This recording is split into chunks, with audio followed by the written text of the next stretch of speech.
Good morning, Stephanie.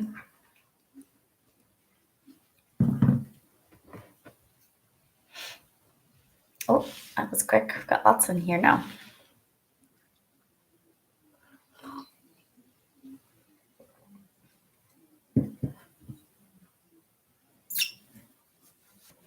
Good morning, Reed.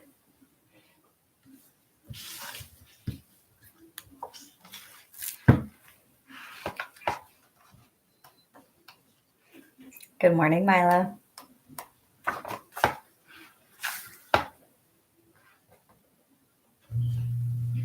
We're in a new spot this morning. Good morning, Milo. Oh, good morning, Joshua. That's okay. Right? It's okay if you're not there every single day. It's whatever works for you guys. That's why these videos are recorded, and then you guys can watch at another time.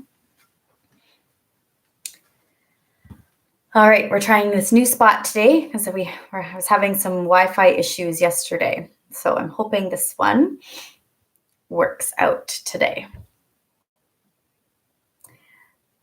Okay. So chapter 2, or we're on chapter 3 today, but chapter 2, what happened? We had, I'm still at my parents' house. Yep, this is our office. So I'm sitting at our desk down here, and this is where my dad has been working from home. Oh, good morning. My dad has been working at the desk in the office here, but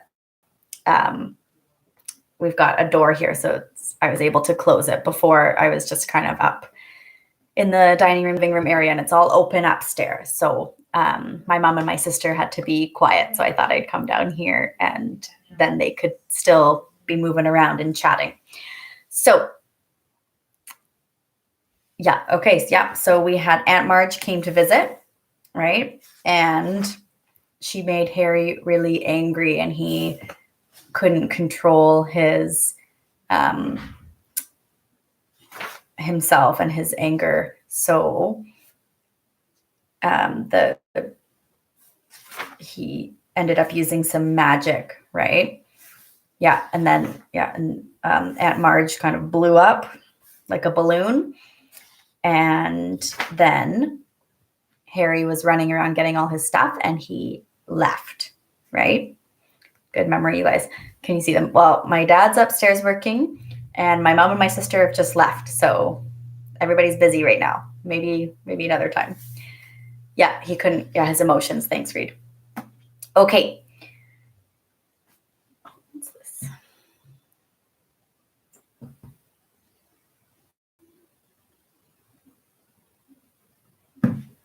Perfect. But you guys don't want to just see me. You want to see the whole family too? Maybe if my mom and my sister come back when... You guys have already met my mom though, right? Remember she came in over Christmas? She came during our craft day, right?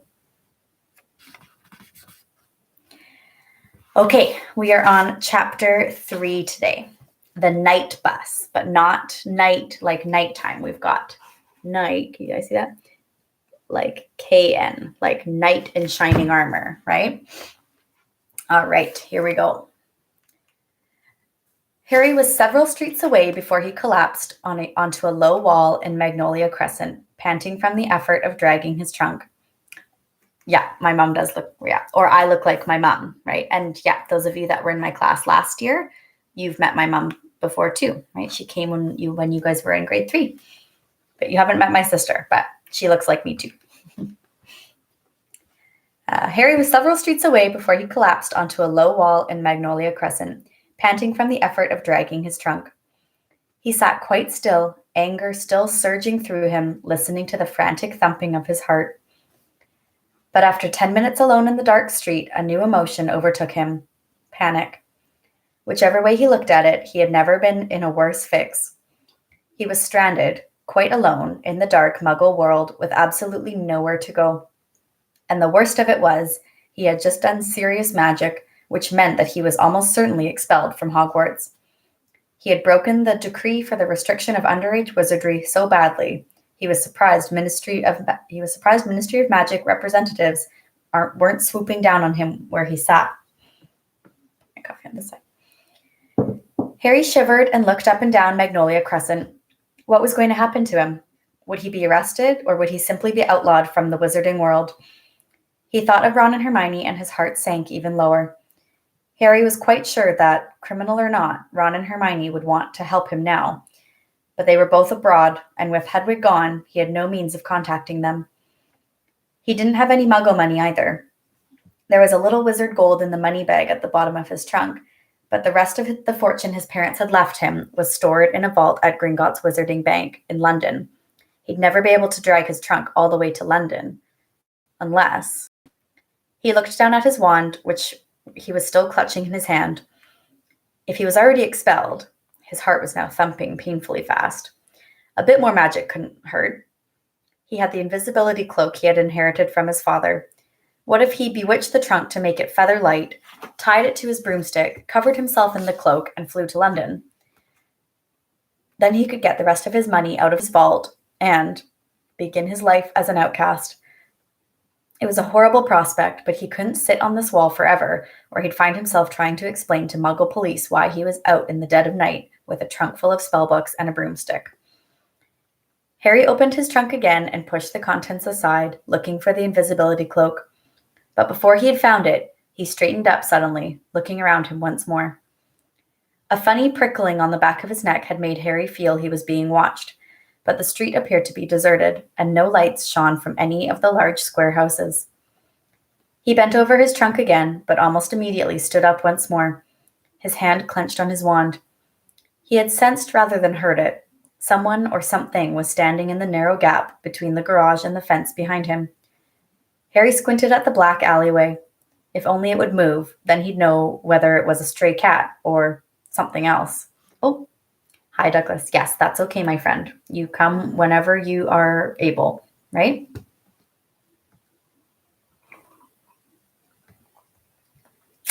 If only it would move, then he'd know whether it was just a stray cat or something else. Loomis, Harry muttered, and a light appeared at the end of his wand, almost dazzling him. He held it high over his head, and the pebble-dashed walls of number 2 suddenly sparkled. The garage door gleamed, and between them, Harry saw, quite distinctly, the hulking outline of something very big, with wide, gleaming eyes. Harry stepped backwards. His legs hit his trunk, and he tripped. His wand flew out of his hand as he flung out an arm to break his fall, and he landed hard in the gutter. There was a deafening bang, and Harry threw up his hands to shield his eyes against a sudden blinding light. With a yell, he rolled back onto the pavement just in time. A second later, a gigantic pair of wheels and headlights had screeched to a halt exactly where Harry had just been lying. They belonged, as Harry saw when he raised his head, to a triple-decker, violently purple bus, which had appeared out of thin air. Gold lettering over the windscreen spelled the Night Bus, but like K-N-I, right?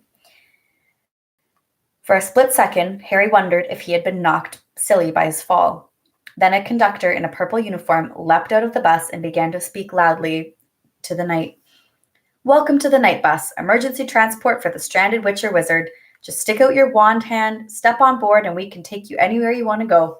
My name is Stan Shunpike, and I will be your conductor this eve." The conductor stopped abruptly. He had just caught sight of Harry, who was still sitting on the ground. Harry snatched up his wand again and scrambled to his feet. Close to, he saw that Stan Shunpike was only a few years older than he was, 18 or 19 at most, with large protruding ears and a fair few pimples. "What were you doing down there?" said Stan, dropping his professional manner. "Fell over," said Harry. "What'd you fall over for?" snickered Stan. "I didn't do it on purpose," said Harry, annoyed. One of the knees in his jeans was torn, and the hand he had thrown out to break his fall was bleeding. He suddenly remembered why he had fallen over, and turned around quickly to stare at the alleyway between the garage and fence. The night bus's headlamps were flooding it with light, and it was empty. "What you looking at?" said Stan. "There was a big black thing," said Harry, pointing uncertainly into the gap. "Like a dog, but massive." He looked around at Stan, whose mouth was slightly open. With a feeling of unease, Harry saw Stan's eyes move to the scar on Harry's forehead.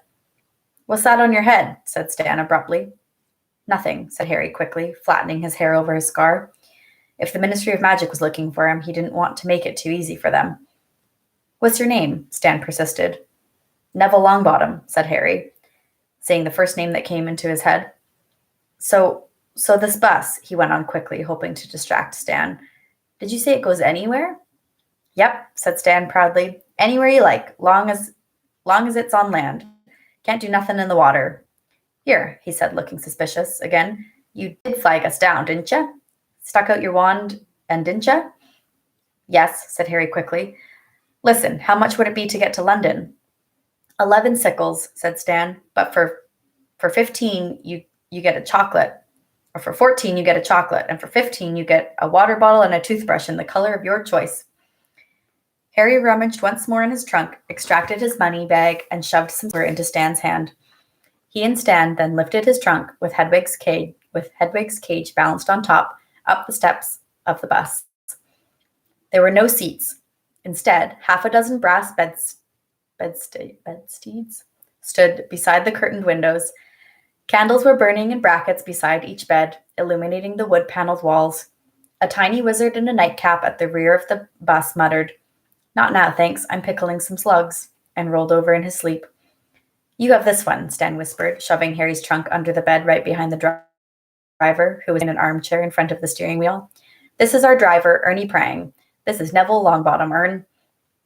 Ernie Prang, an elderly wizard wearing very thick glasses, nodded to Harry, who nervously flattened his fringe again and sat down on his bed. "Take her away, Ern," said Stan, sitting down in the armchair next to Ernie's. There was another tremendous bang, and next moment Harry found himself flat on his bed, thrown backwards by the speed of the night bus. Pulling himself up, Harry stared out of the dark window and saw that they were now bowling along a completely different street. Stan was watching Harry's stunned face with great enjoyment.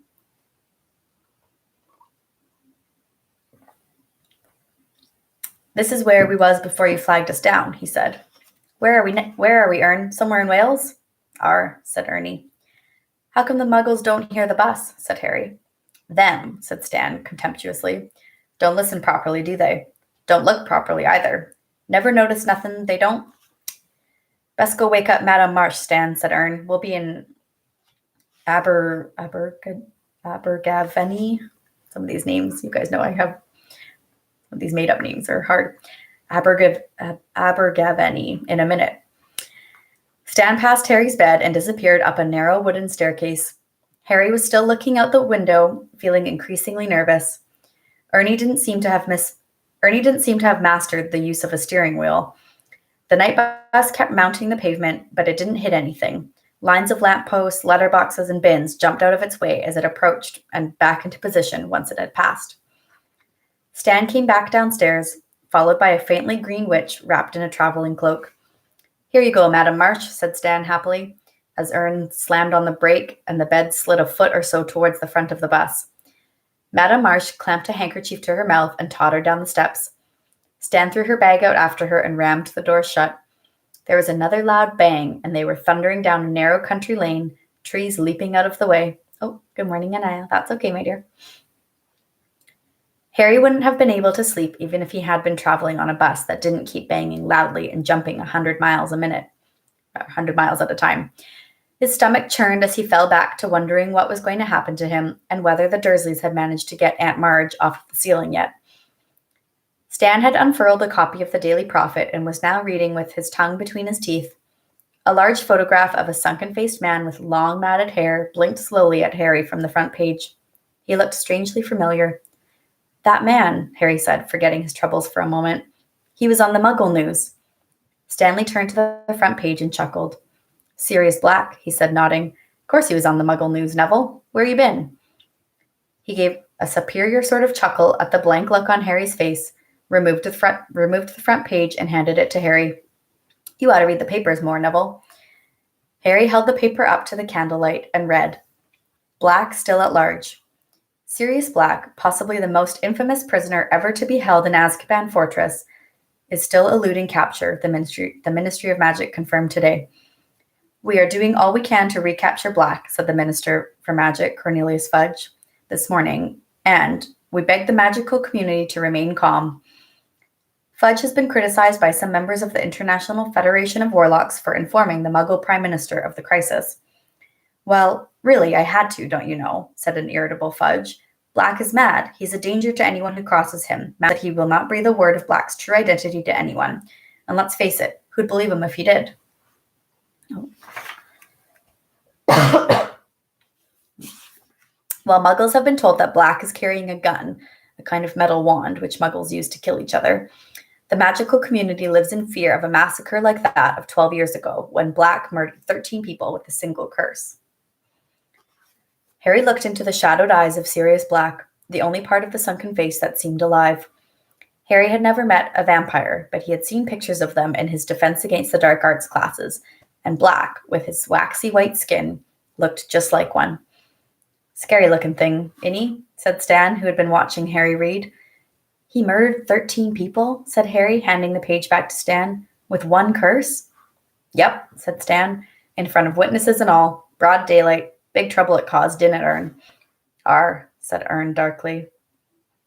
Stan swiveled in his armchair, his hands on the back, the better to look at Harry. Black was a big supporter of you-know-who, he said. What, Voldemort? Said Harry without thinking. Even Stan's pimples went white. Ern jerked the steering wheel so hard that a whole farmhouse had to jump aside to avoid the bus. You out of your tree? Yelped Stan. What'd you say his name for? Sorry, said Harry hastily. Sorry, I forgot. Forgot, said Stan weakly. Blimey, my heart's going that fast. So Black was a supporter of you-know-who? Harry prompted apologetically. Yeah, said Stan, still rubbing his chest. Yeah, that's right. Very close to you-know-who, they say. Anyway, when little Harry Potter put paid to you-know-who, Harry nervously flattened his fringe down again. All you-know-who's supporters were tracked down, weren't they, Ern? Most of them knew it was all over, with you-know-who gone, and they came quiet. But not Sirius Black. I heard he thought he'd be second in command once you-know-who had taken over. Anyway, they cornered Black in the middle of a street full of Muggles, and Black took out his wand and he blasted half the street apart. And a wizard got it, and so did a dozen Muggles. What got in the way? Horrible, eh? And you know what Black did then? Stan continued in a dramatic whisper. What? Said Harry. Laughed, said Stan. Just stood there and laughed. And when reinforcements from the Ministry of Magic got there, he went with them quiet as anything, still laughing his head off. 'Cause he's mad, ain't he, Ern? Ain't he mad? If he weren't, when he went to Azkaban, he will be now, said Ern in his slow voice. I'd blow myself up before I set foot in that place. Serves him right, after what he did. And they had a job covering it up, didn't they, Ern? Stan said. Whole street was blown up, and all of the Muggles died. What was it they said had happened, Ern? No, so it's not some of the kids from Hogwarts. So he's on the bus. He's on a night bus with, there's a driver. So Ernie or Ern is the driver. And then Stan is kind of like is Ernie's helper. So they're telling him this story. So Harry had just read in the newspaper about Sirius Black. So now they're just giving him some more details, right? But he told them that his name is Neville Longbottom, right?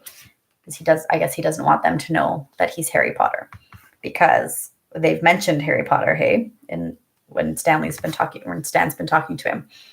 Yeah. So there's no kids there with him. It's just maybe some other bus passengers, right? They had a job covering up, didn't they, Ern? Stan said. A whole street blown up and all them Muggles died. What was it they said had happened, Ern? Gas explosion, grunted Ernie. And now he's out, said Stan, examining the newspaper picture of Black's gaunt face again. Never been a breakout from Azkaban before, has there, Ern? Beats me how he did it. Frightening, eh? Yeah, he's on the night bus, right? Yeah. Mind, I don't fancy his chances against the Azkaban guards, eh, Ern? Ernie suddenly shivered. Talk about something else, Stan. That's a good lad. Them Azkaban guards give me the collywobbles. Stan put the paper away reluctantly, and Harry leaned against the window of the night bus, feeling worse than ever. He couldn't help imagining what Stan might be telling his passengers in a few nights' time. Hear about that Harry Potter? Blew up his aunt. We had him here on the night bus, didn't we, Ern? He was trying to run for it. So that's just Harry thinking to himself what they would tell future passengers, right? That's not a right now conversation. He, Harry, had broken wizard law just like Sirius Black. Was inflating Aunt Marge bad enough to land him in Azkaban? Harry didn't know anything about the wizard prison, though everyone he'd ever heard speak of it did so in the same fearful tone. Hagrid, the Hogwarts gamekeeper, had spent 2 months there only last year. Harry wouldn't soon forget the look of terror on Hagrid's face when he had been told where he was going. And Hagrid was one of the bravest people Harry knew. The night bus rolled through the darkness, scattering bushes and bollards, telephone boxes and trees, and Harry lay restless and miserable on his feather bed. After a while, Stan remembered that Harry had paid for hot chocolate, but poured it all over Harry's pillow when the bus moved abruptly from Anglesey to Aberdeen. Anglesey to Aberdeen. One by one, wizards and witches in dressing gowns and slippers descended from the upper floors to leave the bus. They all looked very pleased to go. Finally, Harry was the only passenger left. Right then, Neville, said Stan, clapping his hands. Whereabouts in London? Diagon Alley, said Harry. Righto, said Stan. Hold tight then. Bang. They were thundering along Charing Cross Road. Harry sat up and watched buildings and benches squeezing themselves out of the night bus's way. The sky was getting a little lighter. He would lie low for a couple of hours, go to Gringotts the moment it opened, then set off. Where? He didn't know. Ern slammed on the brakes and the night bus skidded to a halt in front of a small and shabby-looking pub, the Leaky Cauldron, behind which lay the magical entrance to Diagon Alley. Thanks, Harry said to Ern. He jumped down the steps and helped Stan lower his trunk and Hedwig's cage onto the pavement. Well, said Harry, bye then. But Stan wasn't paying attention. Still standing in the doorway to the bus, he was goggling at the shadowy entrance to the Leaky Cauldron. There you are, Harry, said a voice. Before Harry could turn, he felt a hand on his shoulder. At the same time, Stan shouted, Blimey, Ern, come here, come here. Harry looked up at the owner of the hand on his shoulder and felt a bucket full of ice cascade into his stomach. He had walked right into Cornelius Fudge, the Minister for Magic himself. Stan leapt onto the pavement beside him. What'd you call Neville, Minister? He said excitedly. Fudge, a portly little man in a long pinstripe cloak, looked cold and exhausted. Neville? He repeated, frowning. This is Harry Potter. I knew it, Stan shouted gleefully. Ern, guess who Neville is? Ern. He's Harry Potter. I can see his scar. Yes, said Fudge testily. Well, I'm very glad the night bus picked Harry up, but he and I need to step inside the Leaky Cauldron now. Fudge increased the pressure on Harry's shoulder, and Harry found himself being steered inside the pub. A stooping figure bearing a lantern appeared through the door behind the bar. It was Tom, the wizened, toothless landlord. You've got a Minister, said Tom. Will you be wanting anything? Beer? Brandy? Perhaps a pot of tea, said Fudge, who still hadn't let go of Harry. There was a loud scraping and puffing from behind them, and Stan and Ern appeared, carrying Harry's trunk and Hedwig's cage and looking around excitedly. How come you didn't tell us who you are, eh, Neville? Said Stan, beaming at Harry, while Ernie's owlish face peered interestedly over Stan's shoulder. And a private parlor, please, Tom, said Fudge pointedly. Bye, Harry said miserably to Stan and Ern, as Tom beckoned Fudge towards the passage that led from the bar. Bye, Neville, called Stan. So he's ran into Cornelius Fudge as the Minister of Magic, right? I think he's 13 now. Yeah, because he was 11 in book 1, 12 in book 2, and now this is book 3, so he's 13. Yeah. Fudge marched Harry along the narrow passage after Tom's lantern and then into a small parlor, or like a small room, right? Tom clicked his fingers.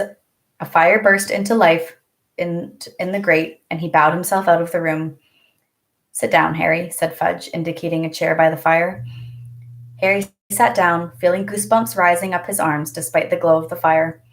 Fudge took off his pinstripe cloak and tossed it aside, then hitched up the trousers of his bottle green suit and sat down opposite Harry. Yeah.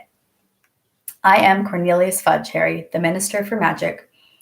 Harry already knew this, of course. He had seen Fudge once before, but as he had been wearing his father's invisibility cloak at the time, Fudge wasn't to know that. Tom, the innkeeper, reappeared wearing an apron over his nightshirt and bearing a tray of tea and crumpets. He placed the tray on a table between Fudge and Harry and left the parlor, closing the door behind him. Well, Harry, said Fudge, pouring out tea, you've had us all in a right flap, I don't mind telling you. Running away from your aunt and uncle's house like that. I'd started to think. But you're safe, and that's what matters. Fudge buttered himself a crumpet and pushed the plate towards Harry. Eat, Harry. You look dead on your feet. Now then, you will be pleased to hear that we have dealt with the unfortunate blowing up of Miss Marjorie Dursley, or Aunt Marge, right? 2 members of the Accidental Magic Reversal Department were dispatched to Privet Drive a few hours ago. Miss Dursley has been punctured and her memory has been modified. She has no recollection of the incident at all. So that's that, and no harm done. Fudge smiled at Harry over the rim of his teacup, rather like an uncle surveying a favorite nephew. Harry, who couldn't believe his ears, opened his mouth to speak, couldn't think of anything to say, and closed it again. Ah, you're worrying about the reaction of your aunt and uncle, said Fudge. Well, I won't deny that they are extremely angry, Harry, but they are prepared to take you back next summer as long as you stay at Hogwarts for the Christmas and Easter holidays. Harry unstuck his throat. I always stay at Hogwarts for the Christmas and Easter holidays, he said, and I don't ever want to go back to Privet Drive. Now, I'm sure you'll feel differently once you've calmed down, said Fudge in a worried tone. They are your family, after all, and I'm sure you are fond of each other, very deep down. It didn't occur to Harry to put Fudge right. He was still waiting to hear what was going to happen to him now. So all that remains, said Fudge, now buttering himself a second crumpet, is to decide where you're going to spend the last 2 weeks of your holidays. I suggest you take a room here at the Leaky Cauldron and— Hang on, blurted Harry. What about my punishment? Fudge blinked. Punishment? I broke the law, Harry said. The decree for the restriction of underage wizardry. Oh, my dear boy, we're not going to punish you for a little thing like that, cried Fudge, waving his crumpet impatiently. It was an accident. We don't send people to Azkaban just for blowing up their aunts. Last year I got an official warning just because a house elf smashed a pudding in my uncle's house, said Harry, frowning. The Ministry of Magic said I'd be expelled from Hogwarts if there was any more magic there. Unless Harry's eyes were deceiving him, Fudge was suddenly looking awkward. Circumstances change, Harry. We have to take into account in the present climate. Surely you don't want to be expelled. Of course I don't, said Harry. Well then, what's all the fuss about? Laughed Fudge airily. Now have a crumpet, Harry, while I go and see if Tom's got a room for you. Fudge strode out of the parlor and Harry stared after him. There was something extremely odd going on. Why had Fudge been waiting for him at the Leaky Cauldron if not to punish him for what he'd done?